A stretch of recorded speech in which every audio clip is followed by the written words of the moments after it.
Mobile addiction থেকে বাচ্চাদের কিভাবে কন্ট্রোল করা যায় জানতে হলে ভিডিওটি অবশ্যই দেখুন। বর্তমানে প্যারেন্টসরা ওয়ার্কিং ফিল্ডে খুবই বিজি, যার ফলে বাচ্চাদের সঙ্গে টাইম স্পেন্ড করা একেবারেই সম্ভব হয়ে ওঠে না। বাচ্চাদেরকে আউটডোর অ্যাক্টিভিটির সাথে ইনভলভ করতে হবে, স্পোর্টস, ডান্স, মিউজিক, যার ফলে ওদের ব্রেনের কার্যক্ষমতা বৃদ্ধি পাবে এবং মেন্টালি ফিজিক্যালি অনেক হ্যাপি থাকবে।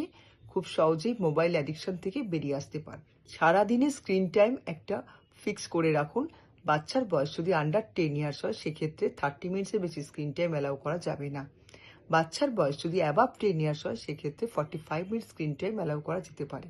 মর্নিং টু নাইট একটা বিজি শিডিউল তৈরি করে ফেলুন, যেখানে ওদের study time, fun time, screen time, family time everything include থাকবে।